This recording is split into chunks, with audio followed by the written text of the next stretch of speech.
नमस्कार साथियों, मेरा नाम है आर.के. सिंह। संस्कृति आईएएस यूट्यूब प्लेटफॉर्म पर आप सभी का स्वागत है। आज हम बात करने वाले हैं भारत की तरक्की के बारे में।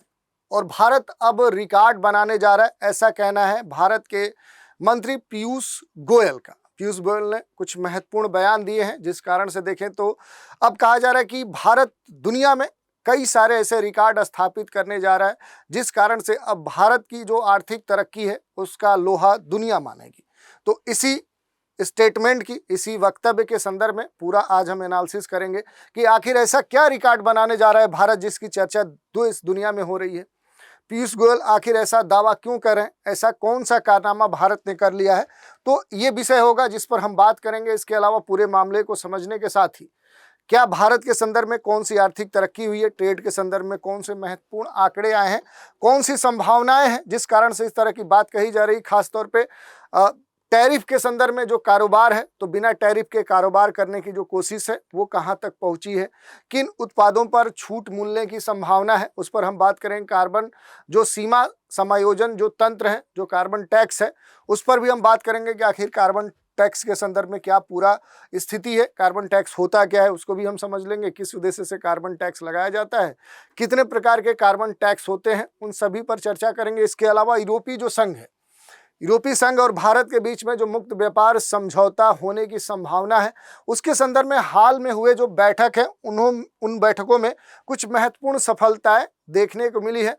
तो जो यूरोपीय यूनियन है उसने कुछ महत्वपूर्ण जो भारत की मांगे थे उनको स्वीकार कर ली है, तो उनके बारे में भी देखेंगे कि आखिर पूरा मामला है क्या। और इसके अलावा अगर देखेंगे तो जो यूरोपीय यूनियन है उसकी जो मांगों के संदर्भ में जो चुनौतियां हैं उस पर भी संक्षिप्त रूप से हम बात करेंगे। और सबसे अंत में इस चर्चा पर आधारित एक प्रश्न को भी देखेंगे। तो चलिए आगे बढ़ते हैं। चर्चा में आगे बढ़ने से पहले आप सभी के लिए एक महत्वपूर्ण सूचना है। संस्कृति आईएएस के द्वारा मिड ईयर मेगा सेल के तहत देखें तो संस्कृति आईएएस के द्वारा संचालित विभिन्न जो कोर्स हैं, जो कि लाइव और ऑनलाइन है, उन पर एक बड़ा डिस्काउंट प्रदान किया जा रहा है। तो जिन कोर्स पर ये डिस्काउंट आपको प्रदान किया जा रहा है उनके बारे में थोड़ा सा संक्षिप्त जानकारी लेंगे। जैसे आईएएस-जीएस जो फाउंडेशन कोर्स है, पीटी और मेंस को ध्यान में रखते हुए संचालित किया जाता है। तो जो भी लाइव और ऑनलाइन आईएएस-जीएस फाउंडेशन के कोर्स हैं, इन सभी कोर्स पर आपको 60% की छूट दी जा रही है। जैसे कि सामान्य अध्ययन के लिए जो पीटी और मेंस का जो कोर्स संचालित किया जाता है उसके लिए जो निर्धारित फी है वो 1,10,000, लेकिन अब ये डिस्काउंट के बाद जो फीस है केवल आपको 50,000 में मिल रही है। दूसरा जीएस और सीसेट का जो कम्बो पैक है, जो पीटी मेंस का जो सिलेबस है उसको कवर करता है, इसके लिए जो निर्धारित फी है उस पर 60% के डिस्काउंट के बाद ये आपको केवल 55,000 में प्राप्त हो रहा है। जो ऑनलाइन कोर्स है पीटी और मेंस का, उसके लिए जो निर्धारित फी है वो अब डिस्काउंट के बाद केवल आपको 40,000 में मिल रही है। यही नहीं, संस्कृति आईएएस के द्वारा जो वैकल्पिक विषय हैं, जो ऑप्शनल सब्जेक्ट्स हैं, जैसे इतिहास है, भूगोल है, राजनीति विज्ञान है, तो इस तरह के जो कोर्स हैं उनके लिए जो ऑनलाइन कोर्स है उसके लिए जो निर्धारित फी है वो 45,000 है। लेकिन अब डिस्काउंट के बाद ये जो फी है केवल 17,500 है, यानी 17,500 में ये कोर्स आपको प्राप्त हो सकता है, बशर्ते इसके लिए समय सीमा है। इसके लिए जो डिस्काउंट ऑफर है इसकी जो वैलिडिटी है ये 12 से 17 जून 2025 है।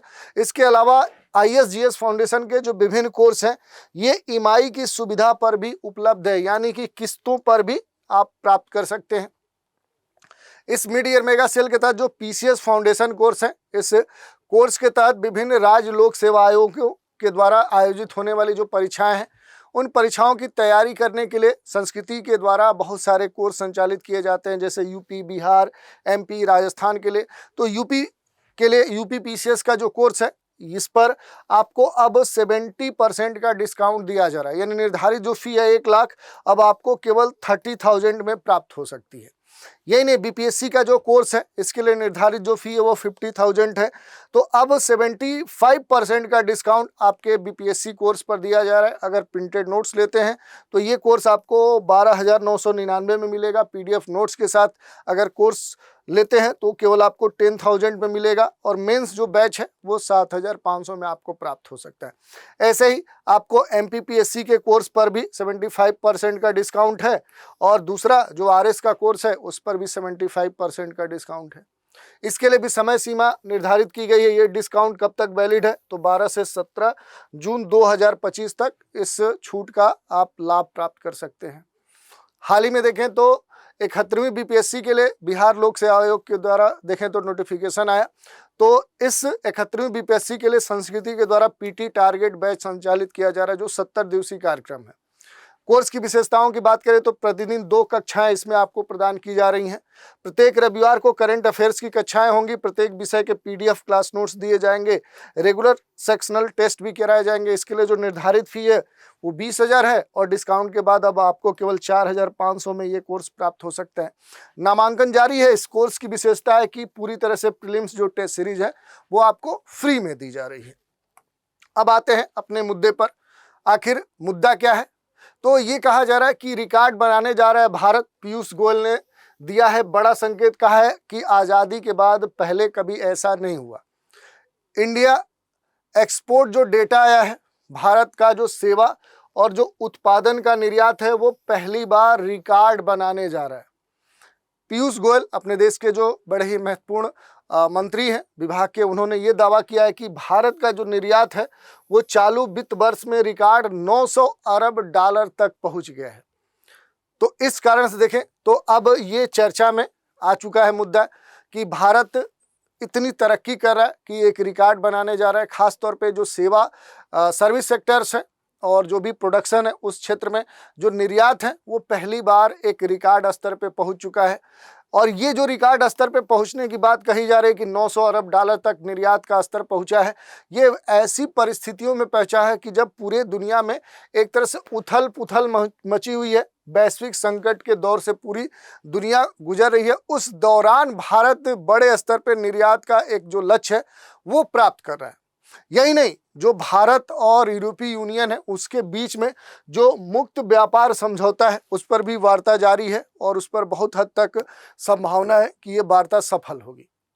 अगर पूरे मसले की हम बात करें कि आखिर ये पूरा मामला है क्या, तो दुनिया में जो भी आप देखेंगे तो चाहे एक तरफ से रूस यूक्रेन की स्थिति है, आज ही देखिए कल अटैक किया गया इजराइल के द्वारा ईरान के ऊपर। दूसरी तरफ देखें तो इजराइल फिलिस्तीन का मुद्दा पहले से है।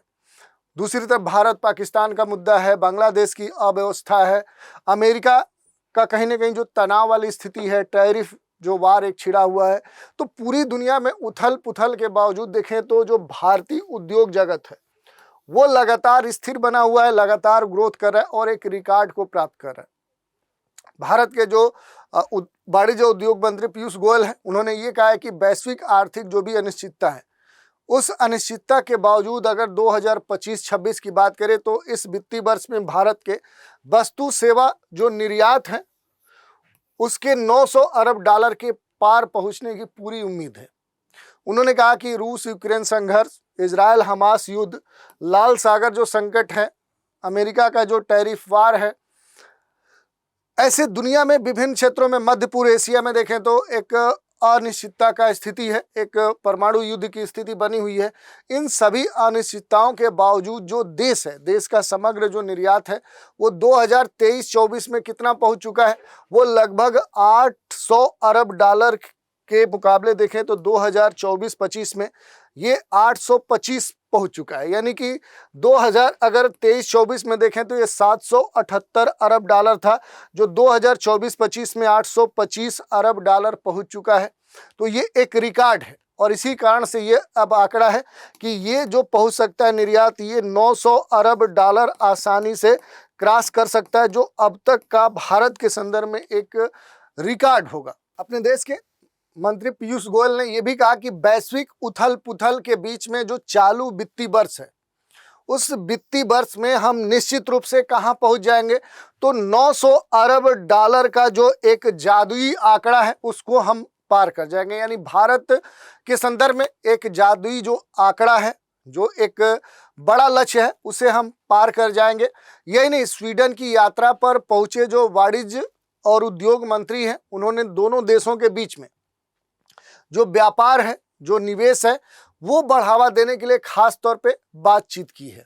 यही नहीं, एक महत्वपूर्ण जो आंकड़ा है वो भी देखने को मिला है, निर्यात संगठन का कुछ अनुमान आया है, जैसे भारतीय जो निर्यात संगठन है उसके जो महासंघ FIO है, उनके अनुसार देश के समग्र जो वस्तु और सेवा निर्यात है उसके 2025-26 में सालाना आधार पर 21% से बढ़कर ये 1000 अरब डॉलर पहुंचने का भी अनुमान लगाया गया है। अगर ये आंकड़ा पार होता है तो मान के चलिए कि आज़ादी के बाद भारत के इतिहास में ऐसा पहली बार होगा, और वो भी तब होगा। सबसे महत्वपूर्ण बात यह है कि ये ऐसे समय में होगा, ऐसे समय में होगा और तब होगा जब, यानी कि परिस्थितियां क्या है कि एक तरह से देखें तो जो ट्रेड वार है वो पूरे दुनिया में कहीं ना कहीं देखने को मिल रहा है। दूसरी बात करें तो जो जियो पॉलिटिक जो क्राइसिस है, या कह सकते हैं कि भू राजनैतिक जो संकट है वो पूरे दुनिया में देखने को मिल रहा है। तो ऐसी परिस्थितियों में इस तरह के दुनिया भर में जब परेशानियां चल रही हों, ट्रेड वार हो, भू राजनैतिक संकट हो, ऐसी स्थिति में अगर भारत इस तरह के ग्रोथ को प्रेजेंट कर रहा है तो ये काफ़ी मायने रखता है। बिना टैरिफ के अगर हम कारोबार की बात करें तो देखिए, पीयूष गोयल ये कहते हैं कि भारत और यूरोपीय जो संघ है इनके बीच में प्रस्तावित मुक्त जो व्यापार समझौता है उसके लिए गैर शुल्क जो बाधाएं हैं उनका समाधान ढूंढना सबसे महत्वपूर्ण विषय है। दोनों जो पक्ष हैं इन मुद्दों के समाधान के लिए लगातार सक्रिय हैं, काम कर रहे हैं। दोनों पक्षों में प्रस्तावित मुक्त व्यापार समझौते के लिए देखें तो वार्ता के अंतिम रूप देने के काफ़ी करीब पहुंच चुके हैं। इसके लिए लगातार वार्ता भी चल रही है और इसके लिए आधे से अधिक जो कह सकते हैं कि मुद्दे हैं उनका पूरा जो प्रारूप है वो तैयार कर लिया गया है और बाजार पहुँच के लिए कहीं ना कहीं 90% अब पूरी तरह से ये दोनों पक्ष तैयार हैं। जिन महत्वपूर्ण मुद्दों पर ध्यान दिया जा रहा है, अगर हम बात करें कुछ इशूज पे, कंसर्न पे, कि जिन मुद्दों पर सबसे महत्वपूर्ण रूप से क्या किया जा रहा है कि ध्यान दिया जा रहा है, जिन पर काम किया जा रहा है, वो मुद्दे कौन से हैं? तो ये कहा जा रहा है कि गैर शुल्क जो बाधाएं हैं, गैर शुल्क जो बाधाएं हैं, नॉन टैरिफ जो बैरियर्स हैं, उन पर काम किया जा रहा है। यूरोपीय जो संघ है उसके साथ जो भारत है, तो एक तरफ देखेंगे तो जो यूरोपीय यूनियन है, दूसरे तरफ जो इंडिया है, इनके बीच में जो व्यापार है कैसे उस ट्रेड पर उसे सहज किया जा सके, उसे आसान बनाया जा सके और अंतर्राष्ट्रीय स्तर पे बेहतर क्रियान्वयन के तौर पे इसे स्थापित किया जा सके। तो इस तरह के जो प्रयास है इन मुद्दों पर लगातार दोनों पक्षों के द्वारा काम किया जा रहा है। ये प्रश्न है कि किन उत्पादों पर छूट मिल सकती है, तो अभी भारत के जो मिर्च है, चाय, बासमती जो चावल है, दूध है, मुर्गी है, गोजाति जो मांस है, मछली, रसायन जो उत्पाद हैं, उनको यूरोपीय संघ में निर्यात के समय नियमित रूप से उच्च जो अवरोध हैं उनका सामना करना पड़ता था, लेकिन अब इस पर छूट मिलने की संभावना है। यही नहीं, ये भी कहा जा रहा है कि जो कार्बन सीमा है, कार्बन सीमा के संदर्भ में भी जो समायोजन तंत्र है, CBAM है, उस पर गोयल ने ये कहा है कि ये उपाय अच्छा नहीं है, क्योंकि हम एक तरह का जो गैर शुल्क है उस अवरोध के तौर पे इसे ले रहे हैं। यदि ये कार्बन टैक्स लगाया गया तो भारतीय उद्योग के साथ क्या होगा, ये अन्याय की स्थिति होगी, ये बात कही गई है। यदि यूरोपीय जो संघ है, अगर यूरोपीय यूनियन की हम बात करें तो यूरोपीय जो यूनियन है ऐसा कदम उठाएगा तो भारत को कहीं ना कहीं उसका अपना एक प्रत्युत्तर देना पड़ेगा। और वित्तीय वर्ष 2024-25 की अगर हम बात करें तो इस वित्तीय वर्ष में खासतौर पे यूरोपीय संघ के साथ भारत के जो द्विपक्षीय संबंध है, अगर भारत और यूरोपीय यूनियन की बात करें तो इनका 2024-25 में अगर हम ट्रेड की बात करें, जो भी बायलैटरल संबंध थे, व्यापार थे, तो अगर द्विपक्षीय व्यापार की हम बात करते हैं तो वो काफ़ी एक लिमिट तक बढ़ा था। द्विपक्षीय जो व्यापार है वो कहाँ तक पहुंच गया था, तो 136.4 अरब डॉलर तक पहुंच गया था। तो आप समझ सकते हैं कि दोनों देशों के बीच में क्या है कि एक महत्वपूर्ण जो द्विपक्षीय व्यापारिक संबंध है वो देखने को मिला। आयात की अगर बात करें तो वो भी लगभग 60 अरब डॉलर था, तो वो भी एक महत्वपूर्ण बात थी।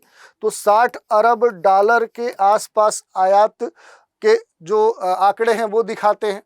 यूरोपीय संघ का जो बाजार है वो भारत के लिए निर्यात का लगभग 17% है, तो इस दृष्टिकोण से महत्वपूर्ण हो जाता है। तो इसमें जो कार्बन टैक्स है उसके बारे में थोड़ा सा हम बात कर लेंगे कि आखिर जो कार्बन टैक्स है क्या। तो एक प्रकार का ये कह सकते हैं कि टैक्स जैसे है, कर की तरह है, जुर्माना की तरह है, जो व्यवसायों को अधिक ग्रीन हाउस गैस उत्सर्जन के लिए देना पड़ता है। कि जिस व्यवसाय में अधिक अगर कार्बन एमिशन हो रहा है, ग्रीन हाउस गैसों का उत्सर्जन हो रहा है, तो उसके एवज में एक सीमा निर्धारण से अधिक अगर आप कर रहे हैं तो जुर्माना आपको देना पड़ेगा। ये कर आमतौर पे प्रति टन ग्रीन हाउस जो गैस उत्सर्जन हो रहा है उसी के आधार पर क्या किया जाता है, ये आरोपित किया जाता है।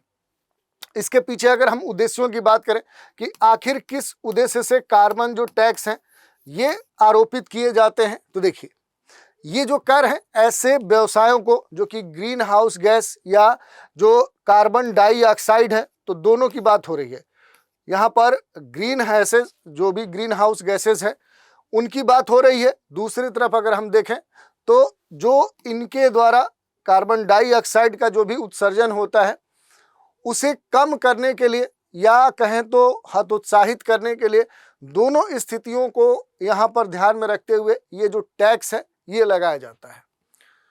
कार्बन जो टैक्स है एक प्रकार का बड़ा ही महत्वपूर्ण पिगोवियन टैक्स के तौर पे इसे जाना जाता है। इसके कई सारे प्रकार भी होते हैं। थोड़ा सा अगर प्रकारों की हम बात कर ले कार्बन टैक्स के, तो उत्सर्जन आधारित भी कर होते हैं कि किसी इकाई के द्वारा जो भी उत्पादित ग्रीन हाउस गैसेज उत्सर्जन है उसकी मात्रा पर सीधे लगा दिए जाते हैं। वस्तु आधारित भी कर ये होता है, या कह सकते हैं कि ये उन वस्तुओं या सेवाओं पर लगाया जाता है जो कार्बन गहन है, जैसे गैसोलीन है या फिर कोयला है। ये जो कर है इन वस्तुओं के उत्पादन पर जो भी प्रोडक्शन होगा, जो उत्पादन होगा, जो प्रोडक्शन है या फिर जो यूज है, जो उपयोग है, इन दोनों पर क्या होता है, इनसे जुड़े हुए जो भी अनुमानित इमिशन होते हैं, जो उत्सर्जन होते हैं, उन पर लगाए जाते हैं। इसके अलावा देखें तो एक और कार्बन टैक्स का प्रकार है कैप एंड ट्रेड प्रणाली। ये खास तौर पे देखें तो ग्रीन हाउस जो भी उत्सर्जन है उसको कम करने के लिए एक बाजार आधारित अप्रोच है, जहां सरकार कुल जो भी इमिशन होता है उसकी एक सीमा को निर्धारित करती है और कंपनियों को उस सीमा के भीतर क्या करना होता है, एक अपना उत्सर्जन करना होता है। उस सीमा के तहत देखें तो जो भी उत्सर्जन परमिट है वो भी वो खरीद सकते हैं, बेच सकते हैं। तो व्यापार करने की अनुमति भी दी जाती है। जैसे मान लिया कि एक लिमिट तय कर दी गई कि यहाँ तक क्या करना है कि आपको उत्सर्जन करना है, तो दो स्थिति होगी। अगर एक ए यूनिट है वो क्या करती है कि अपने सीमा से क्या कर रही है कि उत्सर्जन एक्स अधिक कर रही है, और दूसरा एक बी यूनिट है ये क्या कर रही है कि अपने सीमा से क्या कर रही है कि उत्सर्जन कम कर रही है। तो ये जो कोटा है इसका सरप्लस हो गया और इसका जो कोटा है वो माइनस हो गया। तो ये क्या कर सकता है कि अपना कोटा इसको बेच सकता है और ये इसका खरीद सकता है। तो ये तरीका है। कार्बन टैरिफ की बात करें तो इसे कार्बन सीमा का जो समायोजन तंत्र है उस रूप में भी जाना जाता है। ये अंतर्निहित जो भी कार्बन है उस पर एक इको टैरिफ के तौर पे लगाया जाता है, जिसका उद्देश्य यही है कि जो भी कार्बन मूल्य है उसके बिना देशों से जो भी कार्बन रिसाव है उसको रोका जा सके। तो ये पूरा मुद्दा हमने समझा। थोड़ा सा यूरोपीय यूनियन के संदर्भ में देखें तो भारत और ईयू के बीच में जो मुक्त व्यापार समझौता है उसमें भारत को कुछ बड़ी कामयाबी मिल सकती है, क्योंकि यूयू ने कुछ खास जो भारत की मांगे हैं उनको स्वीकार कर ली है। अब तक जो भी रिपोर्ट आ रहा है उसके अनुसार जो यूरोपीय संघ है उसने स्वीकार कर लिया है कि भारत के जो भी राजनीतिक रूप से संवेदनशील कृषि डेयरी के जो क्षेत्र हैं इस व्यापार समझौते में शामिल नहीं होंगे। तो एक बड़ा मुद्दा कहा जा रहा है खासतौर पे भारत और जो यूरोपीय यूनियन है, तो बहुप्रतीक्षित जो मुक्त व्यापार समझौता है जिसे हम क्या बोलते हैं, फ्री ट्रेड एग्रीमेंट, FTA बोलते हैं। तो इस संदर्भ में देखें तो भारत को एक बड़ी सफलता मिली है। इस वर्ष के अंत तक ये कहा जा रहा है कि इसे अंतिम रूप दे दिया जाएगा इस समझौते को। यूरोपीय जो संघ है उसने स्वीकार कर लिया कि भारत के राजनीतिक रूप से संवेदनशील जो कृषि और डेयरी क्षेत्र हैं इस पर व्यापार समझौते में इन्हें शामिल नहीं करेंगे। भारत वैश्विक कृषि क्षेत्र का एक दिग्गज है और ये न केवल दुनिया का सबसे बड़ा दूध उत्पादक है, बल्कि सालाना स्तर पर देखें तो लगभग भारत 210, आप समझ लीजिए कि 210 मिलियन टन से अधिक क्या है कि कहीं ना कहीं उत्पादन करता है। तो इस कारण से देखें तो दुनिया में इसकी महत्वपूर्ण कह सकते हैं कि दूध के संदर्भ में इसके डेटाज हैं। यही नहीं, जो यूरोपीय यूनियन है उस संदर्भ में देखें तो उसके सामने भी बहुत सारी चुनौतियां हैं। जो यूरोपीय यूनियन है शराब ऑटोमोबाइल पर आयात शुल्क में और बड़ी कटौती का मांग कर रहा है और चाहता है कि उसे हाल ही में भारत यूके समझौते से भी बेहतर शर्तें मिले। तो इस तरह की चुनौतियां हैं। भारत यूके व्यापार समझौते के तहत देखें तो भारत ने स्कॉच, विस्की और जिन जैसे जो उत्पाद हैं उन पर जो शुल्क है वो 150% से घटाकर आधा कर दिया है। अगले 10 वर्षों में देखें तो ये घटकर 40% भी हो सकते हैं, लेकिन ब्रसेल्स इससे भी बेहतर समझौता चाहता है। तो भारत और यूरोपीय यूनियन ने 2007 में जो brand based trade and investment agreement किया था, BTAI किया था, तो वो बातचीत शुरू की थी, लेकिन 2013 तक ये इसकी कई सारी जो दौराएं हैं, कई सारे जो बातचीत के दौर थे वो असफल रहे। अब आने वाले समय में देखने वाली बात है कि ये कहां पर स्थिति पहुंचती है। तो इस तरह से पूरे मुद्दे की हमने जांच पड़ताल कर ली। चलिए चर्चा पर आधारित एक प्रश्न देख लेते हैं। प्रश्न है, निम्नलिखित कथनों पर विचार कीजिए। भारत और 4 देशों के यूरोपीय मुक्त व्यापार संघ 10 मार्च 2024 को एक आर्थिक एकाधिकार पर हस्ताक्षर किए। यूरोपीय मुक्त व्यापार जो समझौता है एक महत्वपूर्ण क्षेत्रीय समूह है जिसमें वस्तुओं और सेवाओं में अंतर्राष्ट्रीय व्यापार में वृद्धि के लिए निरंतर अवसर बढ़ रहे हैं। व्यापार और आर्थिक जो संबद्ध समझौते हैं उसका उद्देश्य क्षेत्रों के बीच में टैरिफ और गैर जो टैरिफ उत्पाद हैं उनको कम करके बाजार पहुंच और जो भी निवेश प्रवाह है उसको बढ़ावा देना है। उद्यम, व्यापार और आर्थिक सहयोग को बढ़ावा देना है। ये कहा जा रहा है कि उपरोक्त में से कौन से किस प्रकार के कितने जो कथन हैं वो सही हैं। केवल एक कथन, केवल 2 कथन, सभी दिए गए कथन या कोई भी कथन। तो इस तरह के विकल्प दिए गए हैं, आपको सही विकल्प का चुनाव करना है। तो आज के एपिसोड में इतना ही। आप सभी हमारे साथ बने रहें, इसके लिए धन्यवाद।